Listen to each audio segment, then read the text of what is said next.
সাহারা মরুভূমির বুকে দাঁড়িয়ে আছে এক অতুলনীয় ইতিহাস, মিশরের পিরামিড। এই পিরামিডগুলো শুধু পাথরের গাঁথুনি নয়, এ যেন সময়ের বুকে লেখা প্রাচীন এক সভ্যতার সাক্ষ্য। প্রায় 4500 বছর আগে খ্রিস্টপূর্ব 2600 শতকে মিশরের চতুর্থ রাজবংশের সময় ফারাওরা বিশ্বাস করতেন মৃত্যুর পরও জীবন আছে, আর সে জীবনে প্রবেশ করার পথ হলো এই পিরামিড। সবচেয়ে বিখ্যাত পিরামিডটি হলো গিজার গ্রেট পিরামিড, যেটি ফারাও খুফুর আদেশে তৈরি হয়। এটি বিশ্বের প্রাচীন 7টি আশ্চর্যের মধ্যে একমাত্র এখনও টিকে আছে।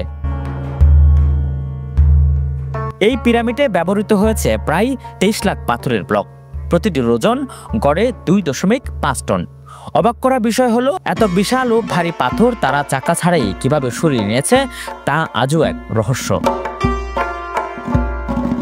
বিজ্ঞানীরা মনে করেন পিরামিড নির্মাণে দাস নয়, বরং দক্ষ ও পেশাদার শ্রমিকদেরই ব্যবহার করা হয়েছিল, যারা বছরের নির্দিষ্ট সময়ে কাজ করতেন।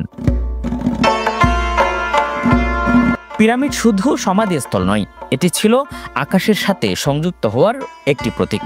মিশরীয়রা বিশ্বাস করত পিরামিডের ছোড়া দিয়ে ফারাওদের আত্মা সূর্যদেব রার রাজ্যে পৌঁছে যায়। আজও যখন সূর্যের আলো গিজার বালুর উপর পড়ে, তখন মনে হয় পিরামিডগুলো যেন ফিসফিস করে বলছে, আমরা ফারাওদের আত্মা, আমরা চিরজীবী।